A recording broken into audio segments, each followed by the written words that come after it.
I'm Rebecca, 35 years old.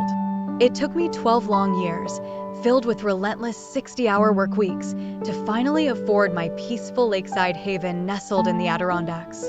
When my younger brother, Tyler, requested permission to spend a weekend there, I grudgingly agreed, pushing aside the familiar feeling that this was a mistake. Discovering $23,000 worth of destruction upon my return was devastating, but hearing my parents casually dismiss it with, "He's just young. You can afford it," felt like a fundamental betrayal, shattering something deep inside me. They couldn't have anticipated the carefully calculated steps I was about to take, actions that would irrevocably alter the dynamics of our family forever. Before I delve into how my entitled family finally learned a much-needed lesson, take a moment to share where you're tuning in from. And please, consider hitting that subscribe button if you've ever found yourself needing to assert yourself against family members who took unfair advantage of your good nature. Growing up in Fairfield, Connecticut, I always gravitated towards responsibility. While other kids chased carefree summer adventures, I spent my holidays babysitting for neighbors, meticulously saving every dollar towards college. My brother, Tyler, 8 years my junior, experienced a vastly different upbringing. When he broke my prized CD player at age 6, my mother excused it as him exploring. Years later, as a teenager, he totaled my first car after taking it without permission, and my father simply chuckled, declaring, "Boys will be boys." This pattern was established early and reinforced constantly. Tyler was granted a pass for every transgression, while I was implicitly expected to forgive, accommodate, and ultimately, financially underpin his chronic irresponsibility. After graduating with honors from Boston University, I secured an entry-level role at a financial consulting firm located in the heart of Manhattan. Those initial years were demanding, a relentless grind. I shared a tiny studio apartment with 2 roommates, subsisted on budget-friendly meals of ramen enhanced with frozen vegetables, and endured 14-hour workdays that left me utterly depleted. Yet, I was fueled by a fierce determination to build the secure life my parents had never equipped me to achieve. By 28, I had ascended to senior analyst, and by 32, I was successfully managing my own team. The financial bonuses that finally started accumulating allowed me to pursue a lifelong aspiration, finding a peaceful retreat away from the city's relentless pace. For 3 years, I dedicated almost every weekend to searching for the perfect property upstate. The moment I found it, a charming 3-bedroom cedar cabin overlooking Lake Champlain, complete with a spacious wraparound porch and a private dock, I knew instinctively it was destined to become my sanctuary. The previous owners, an elderly couple transitioning to Florida, had maintained it with exceptional care. Hand-carved railings graced the staircase, floor-to-ceiling windows framed breathtaking mountain vistas, and my absolute favorite feature was the magnificent stone fireplace, constructed using rocks collected directly from the property. I didn't just invest money into this place. I poured my heart and soul into it, carefully selecting each piece of furniture, planting native wildflowers along the path leading to the lake, and adding deeply personal touches, like the cozy reading nook centered around my grandmother's beautifully restored rocking chair. This cabin wasn't just real estate, it was tangible evidence that I had transcended my working-class origins through sheer grit and unwavering determination. My relationship with Tyler remained complex and strained throughout our adult years. In his 20s, he drifted between various short-lived careers: bartender, real estate assistant, a half-hearted attempt at a coding boot camp, invariably quitting the moment things required genuine effort. He borrowed my apartment for a weekend while I was traveling for business and returned it to a noise complaint from building management and an inexplicable stain on my sofa. On another occasion, he used my laptop and somehow managed to corrupt the hard drive, causing me to lose a critical presentation I'd spent weeks preparing. And each time, our parents minimized his actions with familiar refrains like, "You know how forgetful he is," or "At least he's trying to find his passion." Last winter brought significant shifts within the family structure. My parents retired, selling their modest home to purchase a condo in Scottsdale, Arizona. Tyler, meanwhile, moved back to Connecticut, his latest relationship having imploded. His girlfriend had apparently grown tired of supporting him both financially and emotionally. Concurrently, I received another promotion, the one that finally bestowed upon me the title I had diligently worked towards for a decade, Chief Investment Strategist. The family dynamic subtly shifted after my parents' retirement. With their finances more constrained by a fixed income, they could no longer easily swoop in to rescue Tyler. Suddenly, I noticed an increase in calls, more casual mentions of Tyler's struggles, and increasingly pointed hints about my own fortunate financial position. The explicit request arrived during a Sunday dinner at their new condo. Tyler announced his intention to regroup mentally after his breakup. "I just need some space to clear my head," he declared, cutting into a steak that I had, in fact, paid for. "Rebecca, your lake house would be absolutely perfect for a weekend." My mother immediately interjected, "That's a wonderful idea. You barely use it during the winter anyway." I felt the familiar constricting tightness in my chest, the one that always signaled impending family expectations closing in. A rational part of my brain screamed warnings based on past experiences, but another part, still yearning for parental approval, hesitated. "I don't know," I hedged tentatively. "It's not exactly set up for parties." Tyler rolled his eyes dismissively. "I'm not 17 anymore, sis. I just need some quiet reflection time." My father sealed my fate with a simple, definitive statement: "Rebecca, family supports each other. It's just a house." Those 4 words underscored precisely how little they understood what that property truly represented to me. Against every fiber of my better judgment, I agreed to let Tyler stay the following weekend. The instant I handed over the keys, a sense of foreboding settled over me. I should have listened to that intuition. Tyler's demands commenced even before he left for the lake house. "Can you stock the fridge?" He texted me on Tuesday morning. "And make sure the hot tub is working." I reminded him that a comprehensive welcome book detailing instructions for everything was available at the property. "That's a lot to read," came his immediate reply. "Can you just show me when I get there?" This meant I would have to drive 3 hours upstate Thursday night after work, walk him through the house Friday morning, then immediately drive back to Manhattan for an important client meeting. Yet I agreed, telling myself it was just one minor inconvenience.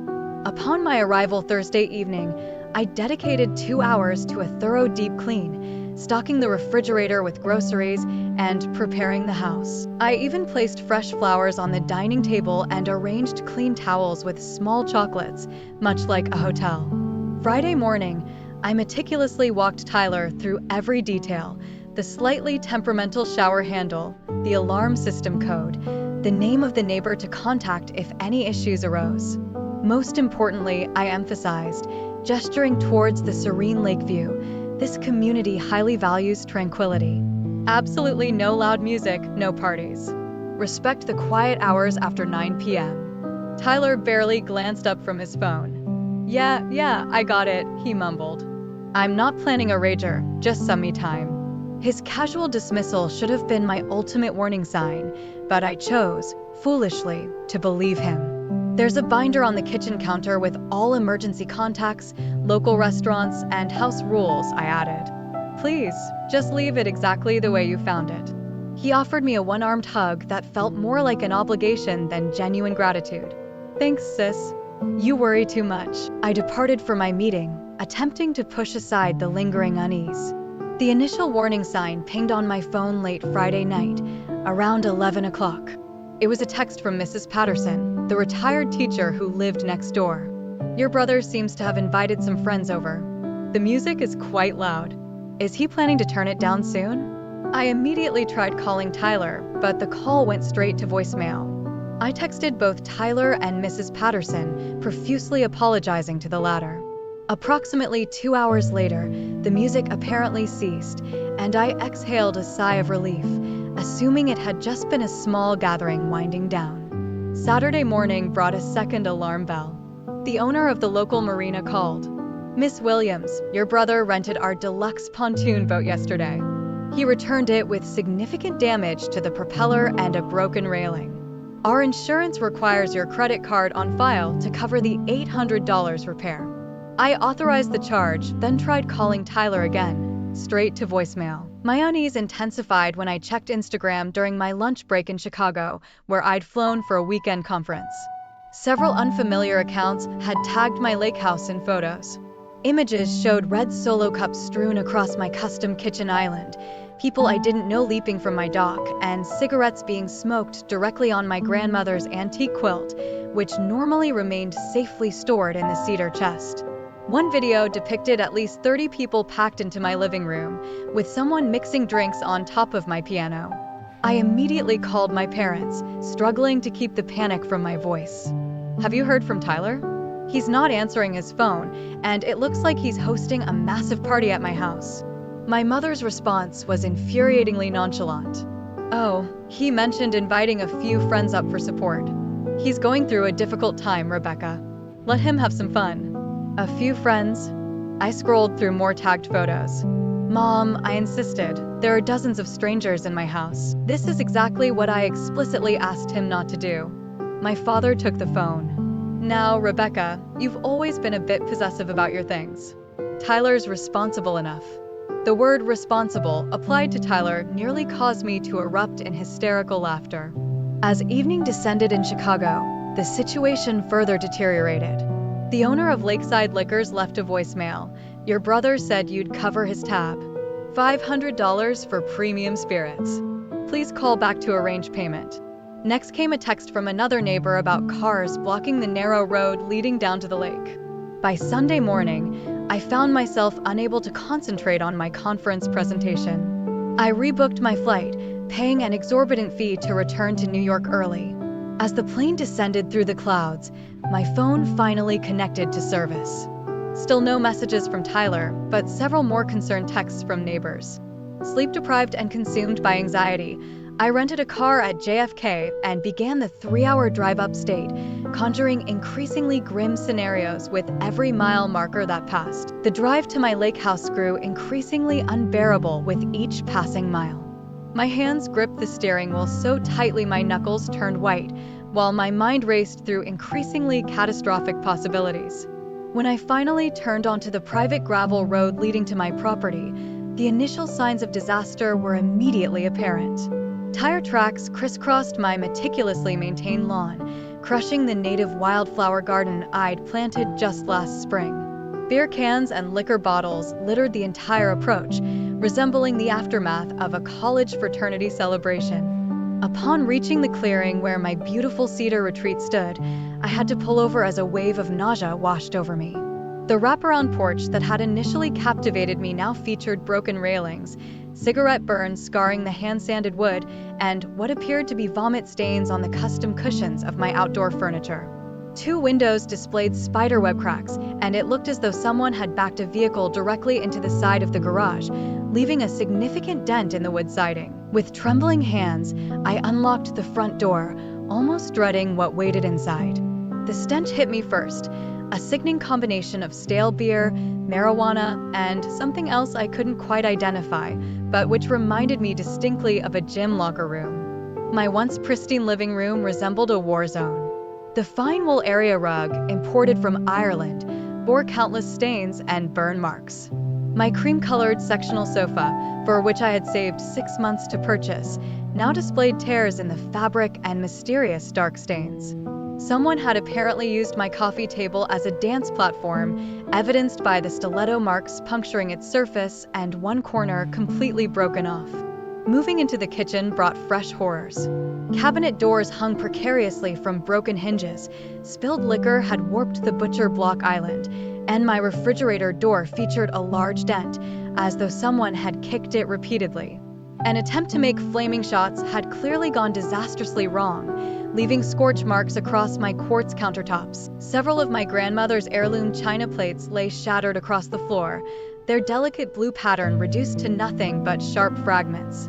The guest bathroom downstairs somehow contained sand from the beach, clogging the sink, while the toilet had clearly overflowed, leaving water damage already bubbling the wallpaper I had carefully selected to complement the lake view.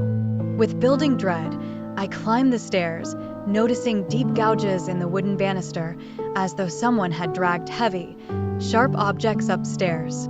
The guest bedroom closest to the staircase contained multiple empty bottles, discarded clothing items I didn't recognize, and a cracked headboard. The mattress bore stains I immediately knew would never come out. The second guest room had seemingly been repurposed for storage, piled high with emptied booze containers, pizza boxes, and abandoned shoes. But the master bedroom, my private sanctuary, delivered the most profound personal violation. Someone had not only used my bedroom but had rifled through my closet, leaving several of my personal items strewn across the floor. My journal lay open on the nightstand, pages ripped out and crumpled nearby. The mattress had been pulled halfway off the bed frame, and someone had spilled red wine across my custom duvet cover, the dark liquid seeping through to stain the expensive memory foam mattress beneath. The ensuite bathroom contained used condoms in the shower and toilet, makeup smeared across the marble countertop, and several of my expensive skincare products emptied into the sink, their contents forming a sticky, fragrant mess. My grandmother's antique vanity mirror, the only item I had inherited after her passing, was cracked from corner to corner. Fighting back tears, I pulled out my phone and began methodically photographing every instance of destruction, documenting the damage room by room. I tried calling Tyler again, straight to voicemail. With shaking fingers, I dialed the local police station to file a report about the unauthorized party and the extensive property damage. Ma'am, we actually responded to noise complaints at that address both Friday and Saturday nights, the officer informed me. Your brother assured us he had permission to host gatherings there. Permission? As if I would ever authorize this level of desecration to the home that symbolized every sacrifice I had made throughout my adult life. While I continued documenting the chaos, my neighbors, Patricia and Richard Thompson, appeared at my open front door, their faces etched with profound sympathy and concern. Rebecca, we are so incredibly sorry, Patricia began, her eyes widening as she took in the scene of destruction. We called the sheriff twice, but they said since it was family. Richard, normally a man of few words, spoke with barely contained anger. The cars didn't leave until this morning. Dozens of them. People were passed out all over your lawn. Some girl was skinny dipping off your dock at sunrise. They stayed with me as I continued cataloging the damages. Richard offered to contact his contractor friend for emergency repairs to the broken windows before the forecasted rain. Patricia made coffee in the miraculously still functioning coffee maker and sat with me as I finally broke down, completely overwhelmed by the sheer violation of my private space. I let him stay here as a favor, I sobbed. One weekend. How could anyone do this much damage in 2 days? By afternoon, I had spoken with my insurance agent, who explained that while some damages might be covered, many would likely fall under the intentional damage by a named guest exclusion. The claims adjuster couldn't arrive until Tuesday, but recommended I obtain independent repair estimates. The contractor Richard recommended arrived by evening, walking through each room with increasingly low whistles and somber headshakes. Miss Williams, he finally said, flipping through pages of notes. This is extensive. Just the structural repairs, windows, cabinetry, bathroom plumbing, deck railings. We're looking at a minimum of $15,000. That doesn't even include furniture replacement, floor refinishing, or cleanup. The figure landed like a physical blow. While I had built emergency savings, this would consume a significant portion of it. Around 7 o'clock, my parents finally called back. Did you connect with Tyler? Mom asked brightly, as though we were discussing Sunday dinner plans rather than the destruction of my property. No, I replied, my voice hollow. But I've connected with the disaster he left behind. The house is destroyed, Mom. Thousands in damages. There was a brief pause before Dad spoke. Well, I'm sure it's not that bad. Tyler mentioned there might have been some spillage. Spillage? My voice rose despite my attempt at control. The house looks like it was used for a 3-day music festival. There are holes in the walls, broken furniture, destroyed family heirlooms. Mom interrupted, her tone suddenly defensive. Rebecca, these things happen with young people. Tyler's going through a difficult phase after his breakup. He just needed to blow off some steam. Their blatant dismissal of the devastation felt like another layer of betrayal piled on top of Tyler's original violation. When I mentioned the preliminary repair estimate, Dad scoffed audibly. "That contractor is taking advantage of you. It can't possibly cost that much to clean up after a party." This fundamental mischaracterization, calling the systematic destruction of my property merely a party, ignited something fierce inside me. I ended the call abruptly, promising to continue the conversation only after they had seen the damage themselves. That night, I slept in my car rather than in the defiled bedroom, wrapped in the only throw blanket that hadn't been damaged. The lingering scent of spilled alcohol and strangers still permeated my sanctuary, despite opening every window. As the temperature dropped and moonlight reflected off the lake that had once brought me such profound peace, I made a silent, unwavering decision. This would be the last time my family took advantage of my generosity without facing meaningful consequences. The following Sunday found me at my parents' colonial-style home in Fairfield for our monthly family dinner, a tradition Mom insisted upon maintaining even after most of their belongings had been relocated to Arizona. I arrived precisely at 5 o'clock, carrying a bottle of wine I could ill afford and a carefully constructed composure I'd rehearsed extensively before a mirror. Mom greeted me with her typical distracted embrace, already turning back towards the kitchen. "Tyler's running late," she announced, as though his tardiness warranted special acknowledgement. Dad nodded from his recliner, eyes fixed on the golf tournament on television. The dining room table had been set with their good china, a detail that immediately struck me as significant. Mom reserved her wedding china for special occasions or when attempting to defuse tension through formality. I offered to help in the kitchen, mechanically chopping vegetables while mentally reviewing the talking points I'd meticulously prepared. "Your brother seems to be bouncing back," Mom commented, stirring a sauce that filled the kitchen with the aroma of garlic. This whole episode at the lake really lifted his spirits. As though my brother had enjoyed a relaxing vacation rather than perpetrating thousands of dollars in property damage. I gripped the knife tighter, focusing on producing perfectly uniform carrot slices. When Tyler finally arrived at 5:45, he breezed in without apology, tossing his jacket carelessly over a dining chair. "Traffic was insane," he announced, grabbing a beer from the refrigerator without asking. Our eyes met briefly across the kitchen island, and I searched his expression for any hint of remorse or acknowledgement. Finding none, I felt something cold and hard solidify inside me. Throughout appetizers, I maintained polite conversation, discussing neutral topics like Mom's garden club and Dad's golf handicap. Tyler dominated the discussion with animated stories about a job interview he felt confident about, despite having clearly prepared minimally. When conversation naturally lulled during the main course, I carefully placed my fork beside my barely touched lasagna. I wanted to discuss what happened at the lake house. I began evenly, maintaining steady eye contact with Tyler. "The property manager estimates repairs will cost over $23,000. A moment of heavy silence followed before Tyler shrugged, reaching for more garlic bread. "Yeah, things got a little out of hand. Some guys from the bar wanted to keep hanging out after closing." His casual admission stunned me momentarily. "You invited strangers from a bar into my home." My voice remained measured, despite my accelerating heartbeat. Mom interjected before Tyler could respond. "Rebecca, you're making this sound so sinister. They were just Tyler's new friends." "Friends who destroyed my property," I clarified, reaching for my phone. "Would you like to see photos of what they did?" "That won't be necessary," Dad interrupted, setting down his wine glass firmly. "These things happen. You've got insurance for exactly this type of situation." I took a steadying breath.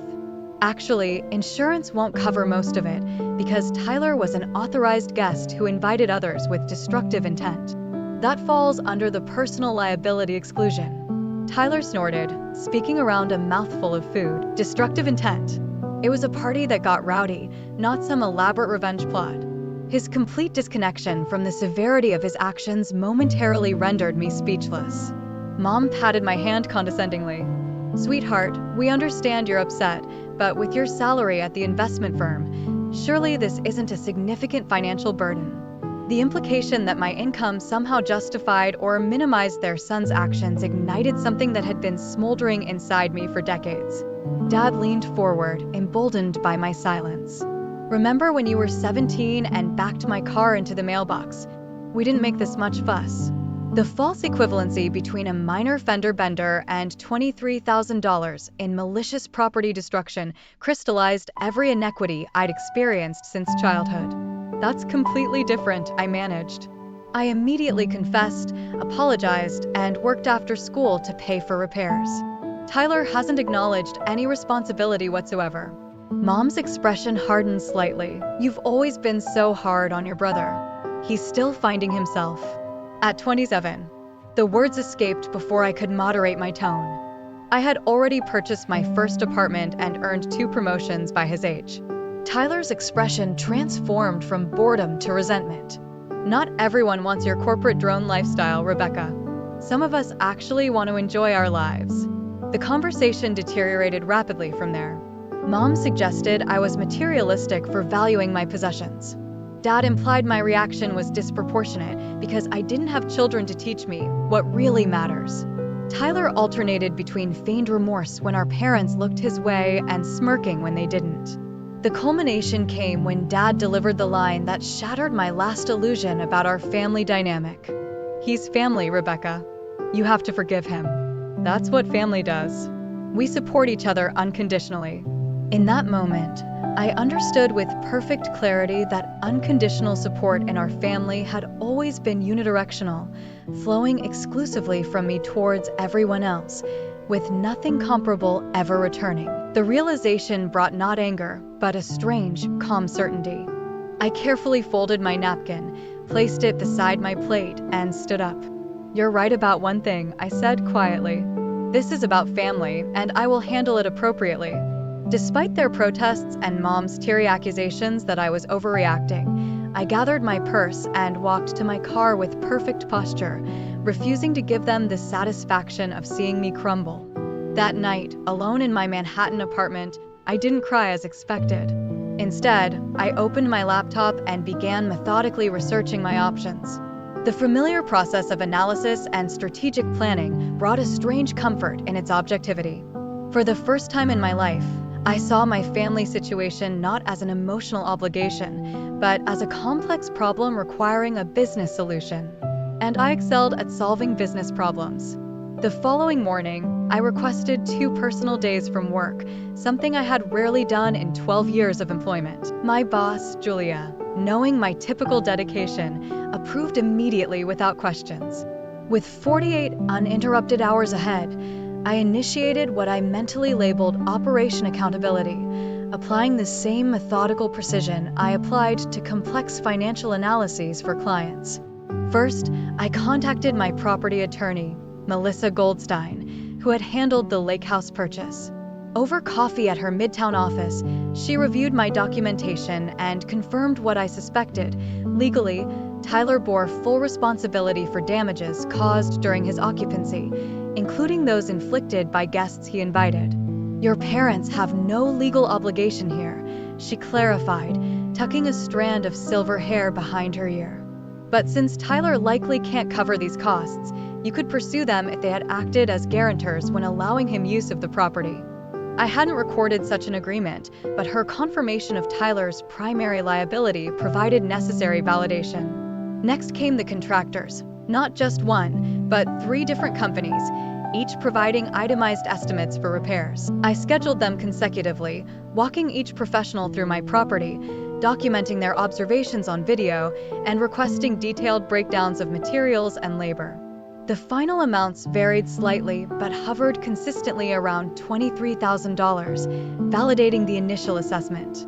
The insurance adjuster, a weathered man named Carson who had seen countless disaster claims, shook his head sympathetically during his Tuesday visit.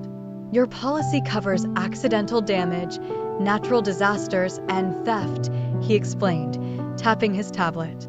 "But intentional damage by an invited guest falls squarely under personal liability.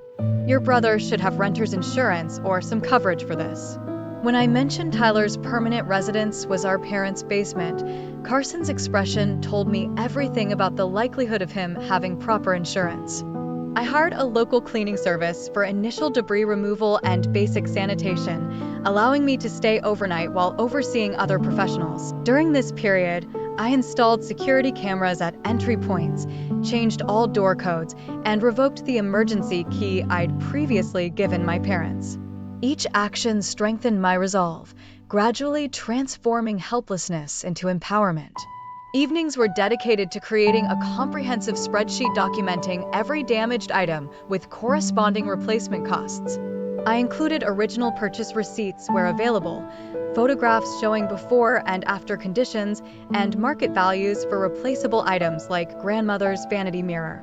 The heirloom pieces received separate professional appraisals, adding undeniable authority to my claims.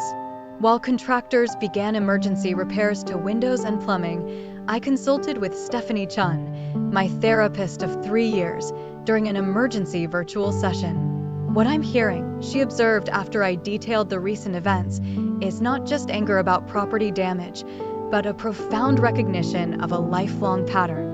Her validation helped crystallize my approach. Setting boundaries isn't punishment, she reminded me. It's self-preservation and ultimately healthier for all relationships involved. Armed with legal confirmation, professional estimates, and newfound emotional clarity, I drafted a formal invoice. The document resembled those I prepared for million-dollar clients, professionally formatted, comprehensively itemized, and utterly devoid of emotional language.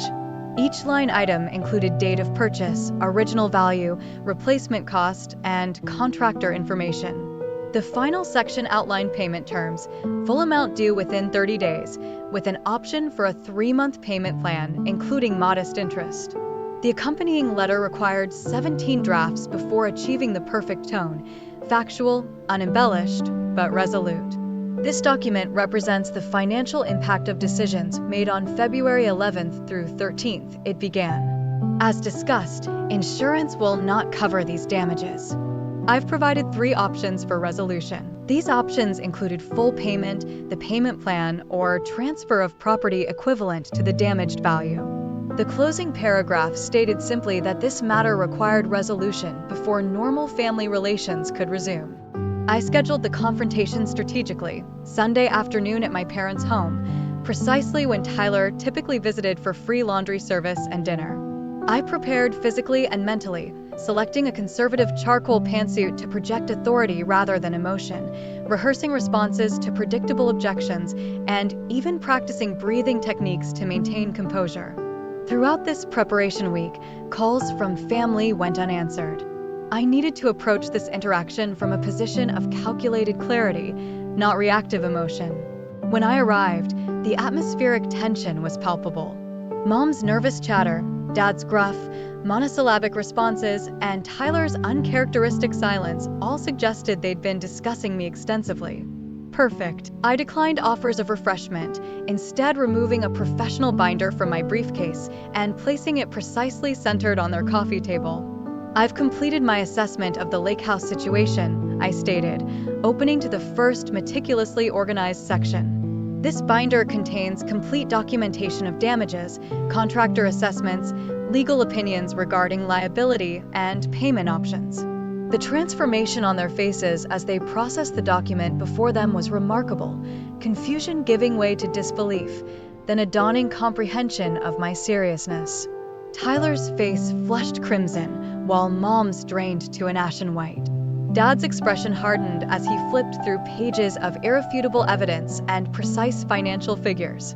When he finally looked up, his eyes held something I'd never seen directed towards me: uncertainty. My family's immediate reactions unfolded precisely as I'd anticipated during my preparation. Mom gasped dramatically at the total figure highlighted on the summary page, her hand fluttering to her throat in theatrical distress.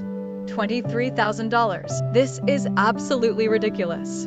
Her voice pitched higher with each word. Dad's bushy eyebrows furrowed deeply as he scrutinized the itemized list, searching for inflated figures he could dispute. $5,000 for furniture replacement. $2,000 for refinishing hardwood floors. These contractors are robbing you blind." His dismissal was automatic, programmed by decades of minimizing expenses he found inconvenient. Tyler's reaction proved most volatile. "Are you insane?" He exploded, shoving the binder away violently enough to scatter several meticulously arranged photographs across the carpet. "This is some psychotic power trip. I'm your brother, not some tenant you can bill." His face contorted with the entitled rage of someone experiencing consequences for perhaps the first time. I remained seated, posture perfect, voice modulated to the precise professional tone I'd practiced. These figures represent actual damages documented by licensed professionals. I've included their credentials and contact information if you'd like verification. The calm factuality of my response seemed to further infuriate Tyler. "You've always been jealous that Mom and Dad actually love me," he shouted, pacing erratically. "You and your perfect job and your perfect house and your perfect life. You can't stand that I'm happy without killing myself working." Mom transitioned swiftly to tears, her go-to tactic when logical arguments failed. "We raised you to care about family more than money," she sobbed, reaching for Dad's handkerchief. "What would your grandmother say if she knew you were treating your brother this way?" The invocation of my grandmother, whose inherited mirror Tyler's guests had destroyed, awakened a flicker of anger I quickly suppressed. "Grandmother taught me about accountability," I replied evenly. "She would expect repair of damaged property." Dad leaned forward, abandoning financial objections for more direct intimidation. "You're tearing this family apart over material possessions. Is that really worth it?" His voice carried the authoritative resonance that had silenced childhood disagreements. "This isn't about possessions," I corrected him calmly. "This is about respect, boundaries, and consequences. The payment schedule offers flexibility." The confrontation continued for 97 excruciating minutes. Mom cycled through tears, guilt inducement, and thinly veiled emotional blackmail. Dad alternated between dismissing costs as exaggerated and suggesting I was mentally unstable for fixating on the damages. Tyler stormed out twice, returning each time with fresh accusations about my character. Not once did anyone acknowledge the fundamental issue, that destroying someone's property warranted consequences. When I finally departed, nothing concrete was resolved, except my own unshakable certainty that I had taken a necessary, vital action. The family earthquake triggered predictable aftershocks throughout the extended family network. Aunt Phyllis, Mom's sister, called Tuesday evening with reluctant admiration disguised as concern. "Your mother's beside herself," she began, before revealing her true perspective. Though, between us, Tyler's needed limits for 20 years. Uncle Robert, Dad's brother, initially left a blistering voicemail about family loyalty before calling back 3 days later. "I saw the photos, Rebecca," he admitted gruffly. "The boy went too far this time." Most surprising was Aunt Susan, normally Switzerland in family conflicts, who sent a handwritten note simply stating, "Proud of you for standing firm." Boundaries aren't cruel, they're necessary. Alongside the reactions from family came the inevitable social fallout. Tyler launched what could only be described as a smear campaign, portraying himself as the victim of my materialistic breakdown on social media and in texts to mutual acquaintances. 2 cousins who had always favored Tyler blocked me on Instagram. Mom's weekly bridge club apparently devoted an entire session to analyzing my nervous breakdown, according to her friend Carol, who called under the pretense of checking on me. Professional consequences, interestingly, emerged unexpectedly. My concentration at work wavered during the most intense periods of family communication. Julia, my boss, noticed, pulling me aside after a client meeting where I'd been uncharacteristically distracted. Rather than reprimanding me, she shared her own experience establishing boundaries with a financially exploitative sibling. "You'll lose people who benefited from your lack of boundaries," she warned gently. "But you'll gain something far more valuable: self-respect and authenticity." Throughout the maelstrom, unexpected support systems emerged. Richard and Patricia Thompson, my lake house neighbors, regularly checked in with updates about the repairs they were helping to oversee. My college roommate, Alicia, insisted on weekly brunches where she skillfully distracted me with hilarious stories about her chaotic dating life. Most surprisingly, my normally reserved colleague, Jennifer, revealed her law school background by reviewing my documentation and suggesting minor improvements to strengthen my position. As the payment deadline approached, negotiations began. Mom called, suggesting Tyler could work off the debt through unspecified manual labor. Dad proposed I accept $12,000 as a fair settlement, without explaining how he determined that figure. Tyler himself vacillated between complete radio silence and late-night texts, alternating between hostile accusations and self-pitying pleas. I maintained my course, responding only to direct questions about payment options with factual information, refusing to engage emotionally. 3 days before the deadline, I received notification of a wire transfer for the full amount. No accompanying message explained the payment, but the sender information revealed it came from my mother's personal account, rather than my father's joint business account that typically handled family finances. 2 days later, my hairstylist, Maria, inadvertently provided context. "Your mother sold her jewelry collection," she mentioned casually, having heard through Connecticut's efficient suburban gossip network. That antique sapphire set from her grandmother, the diamond tennis bracelet, practically everything except her wedding ring. The information delivered an unexpected emotional wallop. Mom had treasured those heirlooms, often describing how they would eventually be mine when the time was right. Their sacrifice represented the first truly meaningful consequence I had witnessed my parents experience regarding Tyler's behavior. Tyler's conspicuous absence from family communication following the payment confirmed my suspicion that he had contributed nothing towards restitution. His Instagram, nonetheless, showcased a newly purchased gaming system and a weekend trip to Atlantic City, while Mom canceled her annual girls' weekend, citing unexpected expenses. The repairs progressed steadily through early spring. New windows were installed, floors refinished, plumbing restored. Yet, somehow, the lake house felt different, less like violated territory to reclaim and more like the site of a necessary battle finally fought and won. 6 months later, autumn painted the Adirondacks in brilliant crimson and gold as I stood on my fully restored deck, watching leaves spiral down to the lake surface. The physical transformation of my property was complete, not just repaired, but significantly improved. The insurance settlement had fallen short, as predicted, but the unexpected support from Aunt Susan, who contributed her interior design expertise free of charge, transformed necessity into opportunity. The replacement furniture featured more durable materials in slightly bolder colors than I'd initially chosen. The refinished floors now sported a matte finish, more resistant to moisture damage. The kitchen redesign incorporated additional storage I'd always wanted but had originally compromised on due to budget constraints. Even the heirloom mirror, professionally restored by an artisan Patricia recommended, somehow possessed a deeper character despite its nearly invisible repair lines. The internal transformation proved equally significant. Weekly therapy sessions with Stephanie helped me process not just the property violation, but the lifetime of family patterns it represented. "Healthy boundaries aren't walls" became my mantra during difficult moments. They're definitions of respect. The family landscape shifted gradually, sometimes painfully, but undeniably. The first tentative reconciliation began with Mom, who suggested lunch at a neutral restaurant midway between our homes.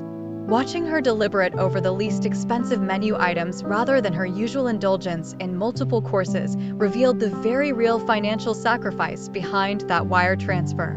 Midway through our awkward conversation, she placed her hand over mine. "I've been thinking about your grandmother's advice about respecting yourself," she admitted quietly. "Maybe I haven't taught that lesson very well." The simple acknowledgement, without qualification or deflection, created a space for authentic connection we never previously experienced. Dad's approach to reconciliation manifested differently. An accomplished amateur woodworker, he appeared unannounced one Saturday morning at the lake house, his pickup truck containing a handcrafted writing desk. "Thought your office space needed something solid," he muttered, avoiding direct eye contact while positioning it precisely beneath the window. The piece was beautifully crafted of cherry wood that must have required months of careful work. We spoke little during his visit, but his careful inspection of the repairs and quiet nod of approval communicated more than words could say. Tyler remained the most complicated equation. 3 months after the payment, he lost another job and experienced what Mom carefully described as a difficult period of reflection. When we finally met at my parents' insistence during Thanksgiving preparations, his demeanor had subtly shifted, still defensive, but less aggressive, occasionally allowing glimpses of genuine remorse between carefully maintained layers of indifference. "The desk looks good there," he commented awkwardly, nodding towards Dad's creation where I'd been working. "You always did have the eye for putting things together." The faintest acknowledgement, yet significant, coming from someone who had never before validated my perspective. The professional transformation proved equally profound. Standing firm against my family translated into unprecedented confidence with clients. When an important investor attempted to bully my team into a disadvantageous position, I recognized the familiar pattern of intimidation and refused to yield.